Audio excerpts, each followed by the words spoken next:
Hey guys, it's Stephen here, back with another video. Manchester City beat West Ham 2-1 yesterday, and this is 5 things that we learned from this game. And yes, you're damn right, I waited to see what United score is going to be and the Leicester score is going to be. Come on.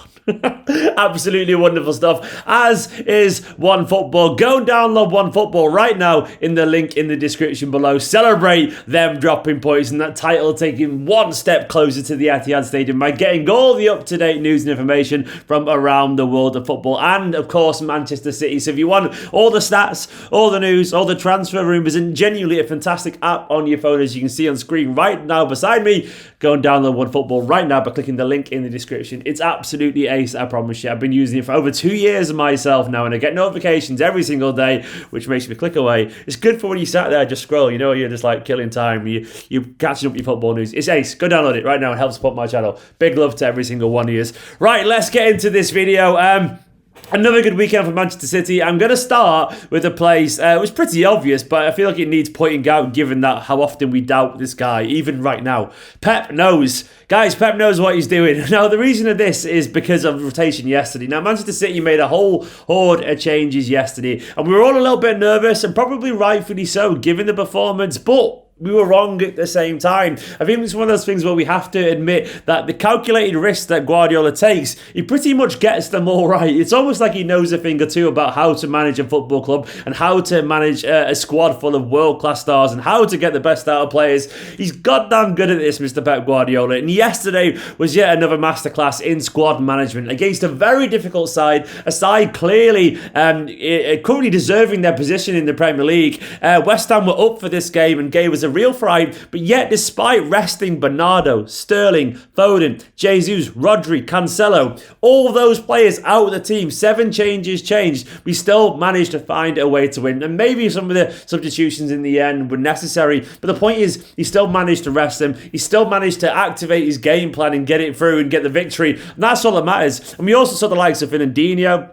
who hasn't played loads of football, De Bruyne getting some kind of minutes under his boots, Ferran Torres getting a game, he needs some football as well, and of course Sergio Aguero getting a start, and maybe to a lesser extent keeping Kyle Walker happy as well. This is all quite literally what great managers do. They have to find a way to balance their options and make sure now that when we get Wolves or United next weekend, we've got enough there. And it's great to see that Guardiola clearly is currently, well, we talked a bit about players being informed, but I always believe that managers can be informed as well, because when you're hard and when everything's going very well, you make the correct calls more often than not because you judge players more. And it's the same with everything. Managers can be informed too. I genuinely believe that's the thing. They can lose their motivation. And right now, Pep's absolutely on fire, and he got it right once again. Next up, I want to just go for that thing I keep saying, because I love saying it. And I actually saw an independent, I think, today, an independent mentioning this as a point as well, that City are inevitable. I saw someone else say, I was like, that's my line. I swear they've got that off Twitter. Anyway, we're inevitable. Manchester City really are inevitable. 20 in a row, man. Unbeaten in 27 or something like that.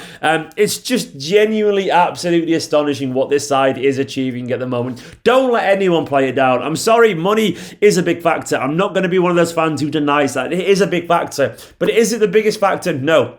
If it is, we'd see United on massive winning streaks. We'd see Chelsea on massive winning streaks. But this isn't happening for a reason, because they simply don't have the organisation, the desire and the talent that this Manchester City side have got. And this is testament to the hard work, to the focus, to the professionalism, to the conditioning of the coaches, to the brilliance of Guardiola, to the dedication of the players and the wholesale commitment to this idea that we've got. This is about talent and exceptional amounts of hard work. You can't do it without that. To do 20 in a row, given the pandemic, given the condensed season, given everything, given the start of the season as well, where it was about to implode at one point, it's sensational. And Guardiola is absolutely right to praise this as one of our biggest achievements in his era at Manchester City. It is. It's absolutely astonishing. And now we've got this genuine aim to break a world record here.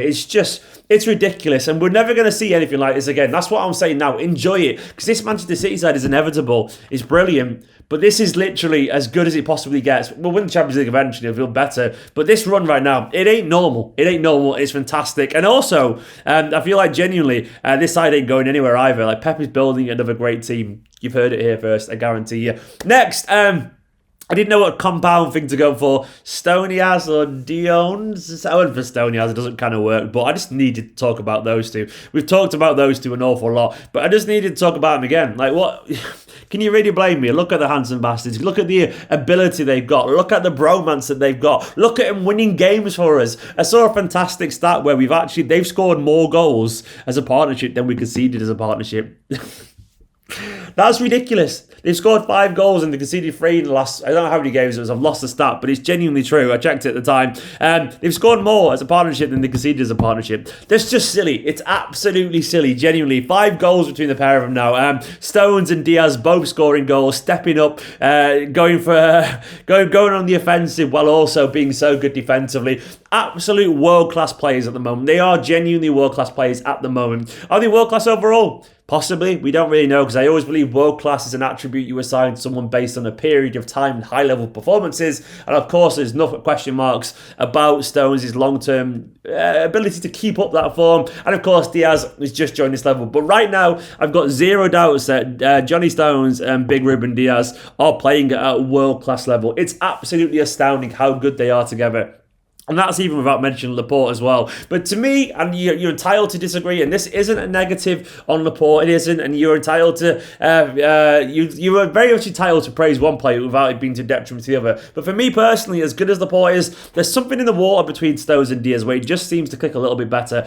Having said that, I've got no problem with Laporte ever playing, because I think he's brilliant. But I don't know, there's just something, I sense it. I sense this love between the two of them, which makes that partnership that they got just a little bit more special. And it's wonderful, absolutely wonderful. And kind of on a flip note, the next one is a slightly more negative thing, but it's realistic and not overly negative. KDB and caution. We have to be cautious. We have to lower expectations every now and then, because we saw 2 players come in yesterday, and there was moments where both were pretty decent. And there was obviously KDB got a beautiful assist, but there was moments as well where KDB was kind of a bit all over the place, actually, giving the ball away an awful lot. But then there was moments as well we saw that these 2 players, in complete contrast to Stones and Diaz, who were on the same wavelength always, these 2 players were clearly not really on the same wavelength yesterday, where KDB made a great run, he went to cut it back, and he just didn't really read Aguero's run to the near post at all. And you could tell that comes entirely down to rustiness. So when I say caution, what I mean is that we can't really expect these players to come back in and be perfect. I saw plenty of people during the watch along yesterday say, what's wrong with KDB? Is he not that good in this team, or he's cut past it, or whatever, and all that kind of stuff. Like,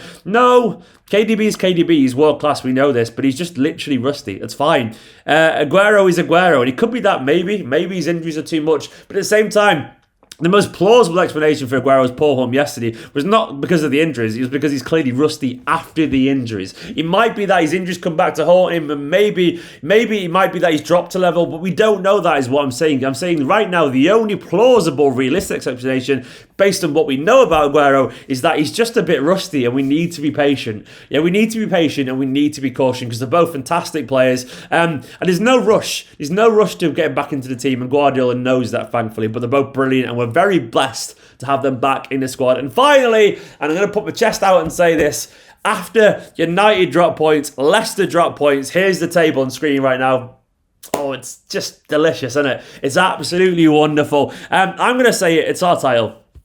I know there's obviously room for error. I'm a little bit nervous because you never know how it's going to go. But when you see that, we're 12 points clear with 12 games to go. There's 36 more points to play for, so an awful lot. But it'd take a collapse of almost catastrophic proportions. I would say we only need about 7 victories out of the remaining 12 to win this now. I don't even know mathematically how many more we need. It's probably something like that. I haven't worked it out. But either way, it's very, very, very good. It's very, very good. I think, honestly, I can't really see Leicester or United catching up to us now. Leicester 13 points behind, United 12. Obviously, having said that, we've got to play them still. But it's nice to know that even then, it would take a collapse of insane proportions for this City side. Can anyone really see that either? Can anyone really see this Manchester City side losing, I don't know, 7 out of the next 12? It just doesn't seem likely. It doesn't. And I can't really see United winning 12 out of 12 or Leicester winning 12 out of 12. It just doesn't seem really a thing for me to worry about. So I can't pretend I'm concerned, and I can't pretend that I don't think this City side are about to win the league, which is absolutely insane to say given the fact that it's literally the end of February. But Honestly, right now for me, looking at that Premier League table, it's very much ours to lose, and this team is far too consistent. We will drop points at some point, by the way. That's going to happen. That's also inevitable. This City side can't win the next 12 games in a row. Well, they're capable of doing it, but it ain't going to happen. It ain't going to happen. We're not going to win the next 12 in a row, but all we probably need to win is the next 4 or 5, and after that, it's basically mathematically probably going to happen because United will probably drop points. Given the fact that United are one of those games as well, well, you never know. But guys, I genuinely think it's coming home. It's coming home. And this Manchester City side is a beastly side, a brilliant side, a wonderful side. And we are good. Don't let anyone tell you otherwise. It's brilliant. Guys, thanks for watching this 5 Things Learned video. Let me know down in the comments if I missed anything that you thought I should have been talking about. And let me know how good life is right now for Manchester City Football Club. Make sure to hit that like button. Give it a big fat like. Let me know down in the comments how you're feeling. Make sure to hit the subscribe button as well if you are new to the channel and you enjoyed this analysis of the game. For now, though, thank you to all the patrons currently scrolling down the side of the screen, and my patron producer, Ahmed Al-Ali, absolute legend in the top tier there, and every single one of you for watching this video, of course, and my YouTube members. You're all heroes. I'll see you tomorrow for another video. Go watch out the stream highlights as well. It'll be on screen right now. It's ace, I promise you. In a bit.